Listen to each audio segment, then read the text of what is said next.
श्री राम जय राम, जय जय राम। श्री राम जय राम, जय जय राम। श्री राम जय राम, जय जय राम।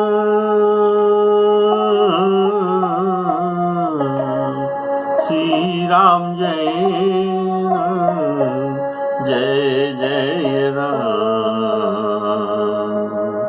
सियावर रामचंद्र की जय। आदरणीय राम कथा के श्रोताओं को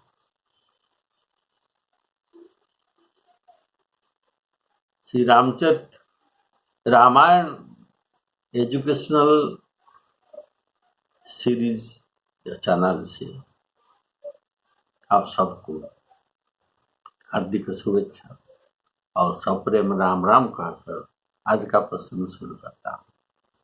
बोलिए सियावर रामचंद्र की जय।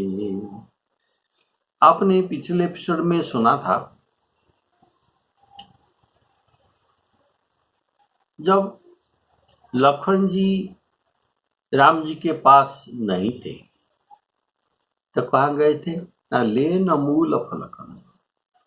उसी समय श्री राम जी ने सीता जी को कहा, हे प्रियतमा,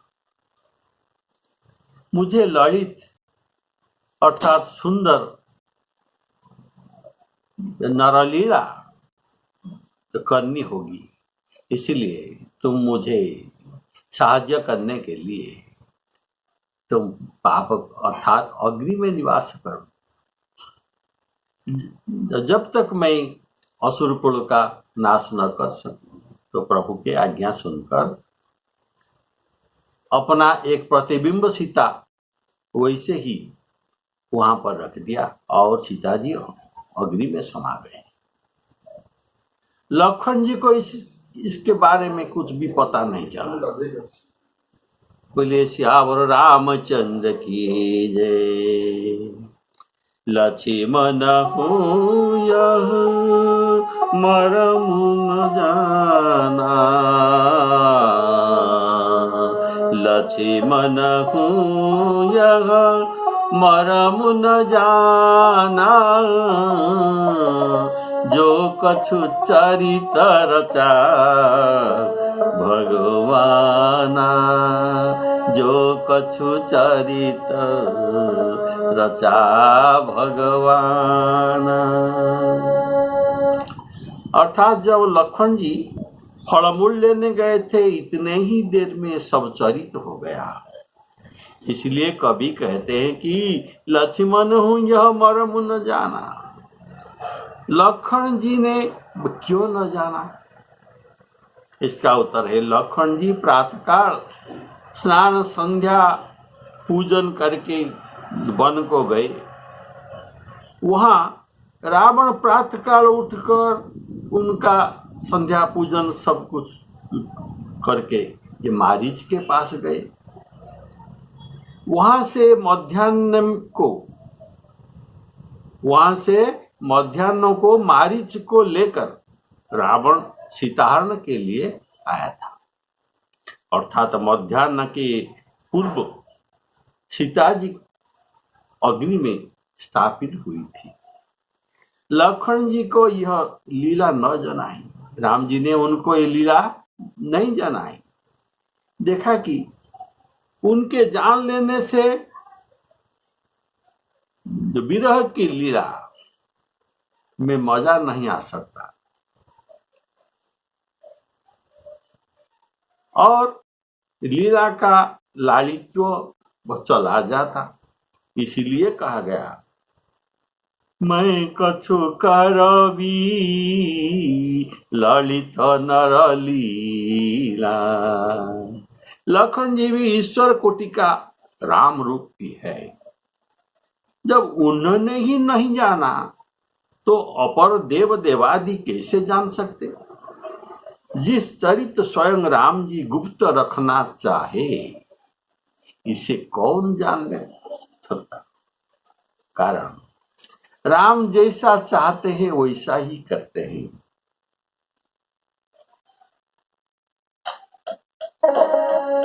राम की न चाहई सोई होई, करई अन्यथा अस नहीं कोई, करई अन्यथा अस नहीं कोई। और जिसको श्री राम जी जनाना चाहते हैं वही केवल जान सकता है। सोई जानई जेहि देहु जनाई, जानत तुम्हि होई जाई। तुम्हारे ही कृपा तुम्हि रघुनंदन, जानहि भगत भगत चंदन। तो राम जी अगर जनाना चाहे तो कोई जान सकता है, इसीलिए लक्ष्मण जी को नहीं जनाए और लक्ष्मण जी भी इस रहस्य को जान नहीं पाए। तो दशमुख रावण वहां गया जहां मारीच था और उसे माथा नवाया। देखिए रावण कितना बड़, लेकिन उनके काम पड़ा है स्वार्थवश। ये नीच मारीच को माथा नवाता है, उसको नमस्कार करता है, क्योंकि जो स्वार्थपरायण और स्वार्थ ही जिनका प्रिय है और जो नीच का स्वभाव है, इसके नीच का नम्रता अत्यंत दुखदाई होता है। अगर नीच लोग नम्रता के साथ बात करता है तो जानिए आगे विपत्ति अवश्य ही है। जैसे अंकुश जो हाथी के ऊपर चलाया जाता है, धनुष तीर चलाया जाता है, सर्प तो मारता है, और बिल्ली अगर आंख बंद कर तो झुक कर ये बैठता है। ये सब अपने मुंह को नीचा करते हैं। तो अंकुश, सर्प, बिल्ली और धनुष ये अपना मुख को नीचे करता है, तो ये भय देने वाला है। और शंकर भगवान कहते हैं, हे भवानी, ऐसे दुष्ट की प्रियवाणी भी भय देने वाला ही होता है। जैसे अकाल के कुसुम, अकाल में अगर बिना रुत के फूल फूटे तो ये अकाल कुसुम कहा जाता है, और ये भयदायक होता है। ऐसे भयदायक जो खड़ लोगों के प्रियवाणी ही होता है। दस मुख गए जहां मारीचा, नाई माथ स्वार्थ रतनीचा। नवनी नीच के अति दुखदाई, जिमि अंकुश धनु उरग बिलाई। बिलाई बिल्ली भयदायक खल के प्रियवाणी, जिमि काल के कुसुम भवानी। श्री राम जय राम, जय जय राम।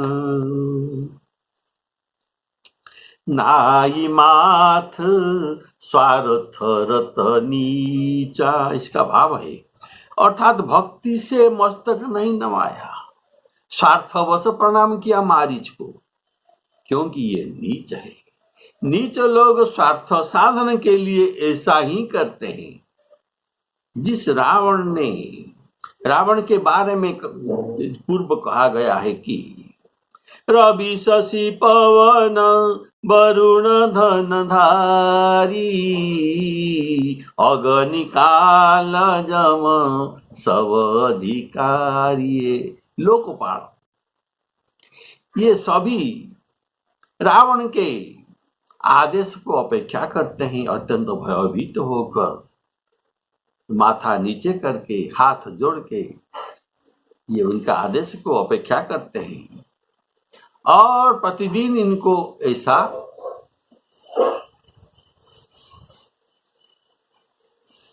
प्रणाम करके जाते हैं। आय सुकरही सकल भय भीता नवहि आई नित चरण विनीता। ऐसे महाप्रतापी रावण उनके पुराना मंत्री अत्यंत छोटा ये मारीच को प्रणाम करता है, इसलिए वह नीच स्वभाव वाले हैं। रावण नमित होने पर उन्हें अंकुश, धनु, सर्प, बिल्ली आदि का उपमा दिया गया है और मधुर वचन बोलता है मारीच को, इसलिए मधुर वचन के लिए अकाल के कुसुम ये उपमा दिया गया है। ऐसे सभी उपमा भयदायक है।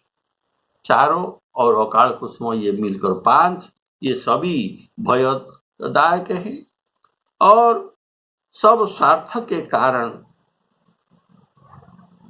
ये खड़ स्वार्थ के साधन न कारण प्रिय वचन बोलता है। जैसे मयूर जैसे प्रिय वचन बहुत लोग कहते हैं, लेकिन मयूर का स्वभाव भी आचरण करते हैं। मयूर का स्वभाव क्या है ना, बड़ा बड़ा सर्प को ये खा जाता है। ऐसे इनका भी सुंदर वचन कहते हैं जो खड़ लोग और बड़ा बड़ा दुष्कर्म भी कर सकते हैं। बोलही मधुर वचन जिमि मोरा खाही महाही कराल कठोरा। तो शंकर भगवान जी कहते हैं बिना समय में अर्थात ऋतु के पहले या पीछे वृक्ष में फूल निकल आए, यह राजा और प्रजाओं के लिए भय उपजाने वाले ये अपशकुन ही है। बोलिए श्यावर रामचंद्र की जय।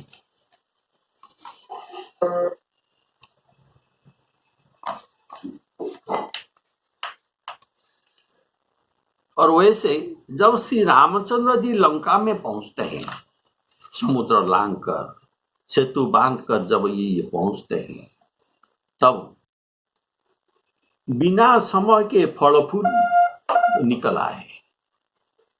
यह रावण के लिए अपशकुन हुआ और अपशकुन के कारण रावण समेत सकल असुर कुल नष्ट हो गए और ये राम जी के लिए लाभदायक हुआ। देखिए जो लिखा गया है, सब तरु फरे, लंका में सब वृक्ष फल में पूर्ण हो गए। कारण श्री राम जी के इतना सारे बंदर भालू सेना जा रहे हैं, खाएंगे क्या? इसीलिए प्रकृति श्री राम जी के प्रति अनुकूल होकर सब फल फूल लग गया, सब कुछ सब वृक्ष में।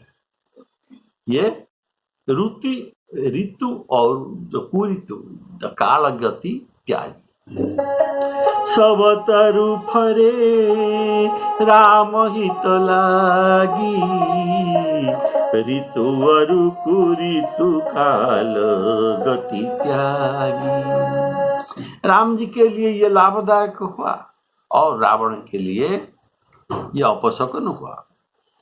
तब मारीच ने रावण को बड़ा मानकर उनके सम्मानार्थ उनके पूजा करके आदर सत्कार किया और आदर के साथ पूछा, हे तात, किस कारण तुम्हारा यहाँ आगमन हुआ और तुम अत्यंत चिंतित हो और तुम अकेला ही आए हो, ऐसा तो तुमको नहीं आना चाहिए था।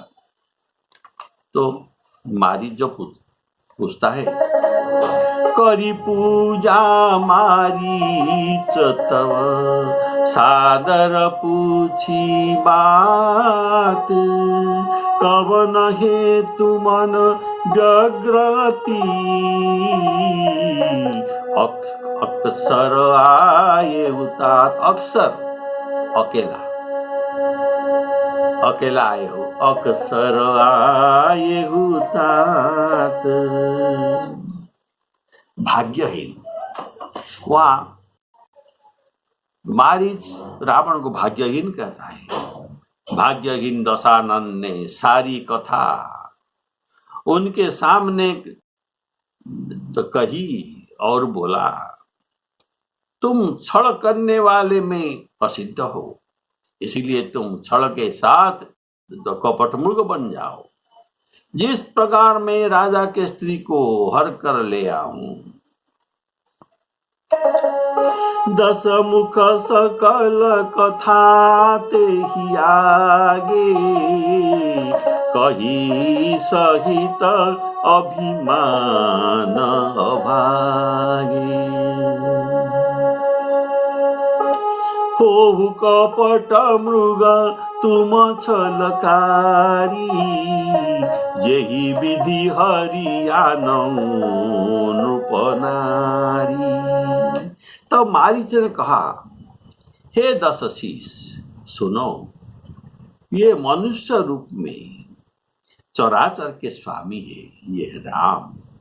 हे तात, उनसे वैर न कीजिए, उनके मारने से मृत्यु होता है, नहीं तो मृत्यु नहीं होता, और उनके जिलाने से ही जीना होता है। वह दोनों कुमार राम लक्ष्मण मुनि विश्वामित्र जी के यज्ञ के रक्षा के लिए गए थे। उस समय श्री रघुनाथ जी ने बिना फल का बाण मुझे मारा था और मैं क्षण भर में 100 योजन अर्थात 400 कोस उड़कर आ गया, और अतः उनसे वैर करने में भलाई नहीं है। अर्थात मारीच को 400 कोस के दूर फेंक दिया उसी बाण, राम जी के बाण। तो उनसे वैर करने में भलाई नहीं है मेरी।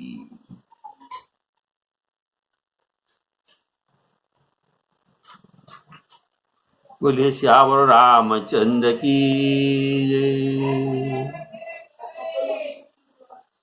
मेरी दशा ऐसी हो गया कि जैसे जो भृंग वाली कीड़े की सी हो गई है। भृंग वाली कीड़े जैसे हो गए। अब तो मैं जहां तहां ये दोनों भाइयों को ही देख रहा। ते ही पुनि कहा सुनाहु दशशीषा, ते नर रूप चराचर ईसा। तासो बैरु कबहु नहीं किए, मारे मरिय जियाए दिए। मुनि मख राखन, मुनि मख अर्थात यज्ञ, विश्वामित्र जी के यज्ञ रक्षा के लिए मुनि मख राखन गए कुमारा, बिनु फर सर रघुपति मोहि मारा। सत जो जन आए उछन माही, तीन सन बैरु किए भल नाही। भई मम कीट भृंग की नाई, जहाँ तहाँ मैं देखूं दो भाई। तासो बैरु कबहु नहीं कीजे। इसका भाव है बराबर वाले से बैर करना चाहिए। बैर बड़े से करने में हानि है। ऐसा शास्त्र में कहा गया है कि प्रीति और विरोध ये समान समस्कंद समान के साथ ही करना चाहिए। प्रीति विरोध समान सन, कही अनीति करी अनीति असियाई। अगर बैर करना है तो उसके साथ करना चाहिए। जिसको बुद्धि या बल से जीत सके उसके साथ बैर करना चाहिए। नाथ बैरु कीजे ताही सो, बुद्धि बल सकिया जीती जाही सो। और तुमसे राम जी से समानता नहीं होता है। तुम जैसे खद्योत हो, तुम्हारे पास का भी आलोक है, जितना आलोक है ये खद्योत के पास, लेकिन राम जी के पास जो आलोक है ये सूर्य के समान। 1000 करोड़ खद्योत की सूर्य के प्रकाश के सामना नहीं कर सकते और समान भी नहीं हो सकते।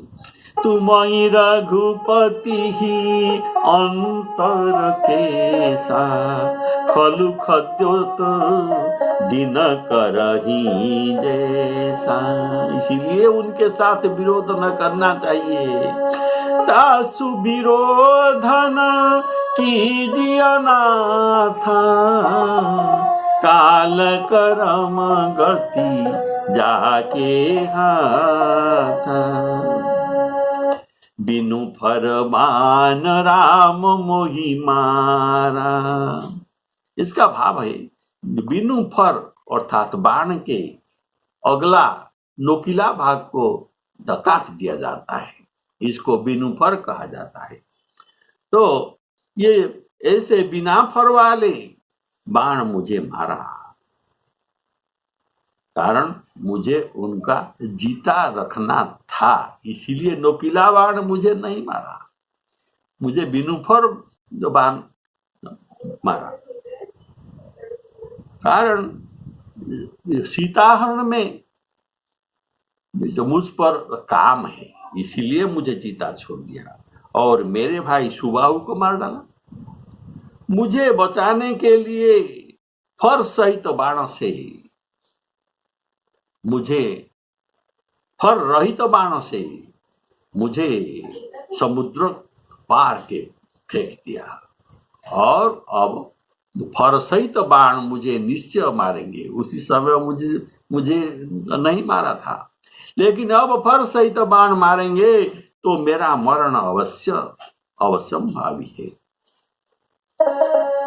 बिनु फर बाम बिनु फर राम, बाण मोहि मारा, सत जोजन सागर पारा। पावक सर सुबाहु पुनि मारा, अनुज निशाचर कटकु संगारा। जो महाराष्ट्र के जो बक्सर है, ये बक्सर दक्षिण समुद्र 400 कोस और सागर भी 400 कोस, बक्सर से समुद्र पार 400 कोस और ये भी समुद्र भी वह 400 कोस। तब उनके जब ऐसा मुझे फेंका था 400 कोस दूर, तब उनके कुमार अवस्था था, वर्तमान उनको तो युवक अवस्था हो गया है।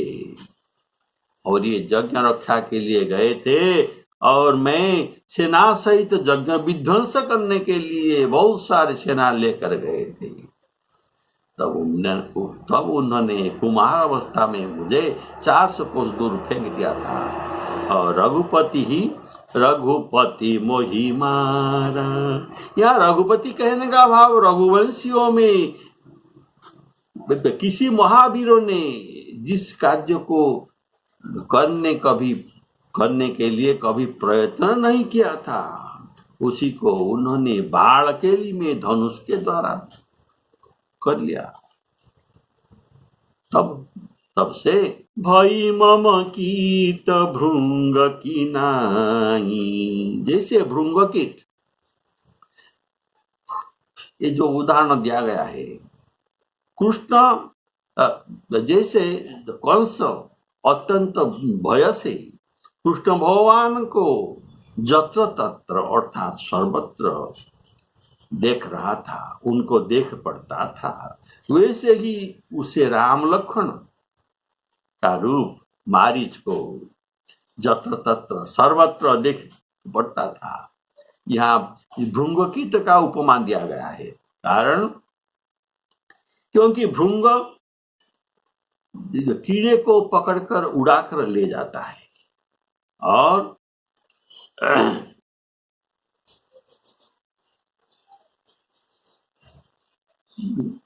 वैसे ही तो मुझे भी राम जी के बाण उड़ाकर ले गया। और इसलिए मारीच रावण, इसलिए वह सर्वत्र राम लक्ष्मण ही देख रहा है।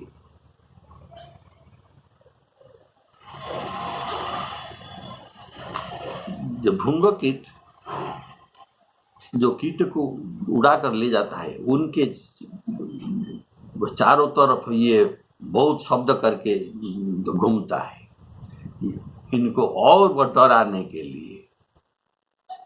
इसलिए ये अत्यंत भयभीत हो जाता है। तो मारीच रावण अपना पूर्व वृत्तांत सुनाता है कि, तो मारीच रावण को अपना पूर्व वृत्तांत सुनाता है कि पूर्वे श्री राम मुझे बिना फर के बाण से तो मारा था, आकर इधर गिरा, तथापि मुझे ग्लानि न हुई थी।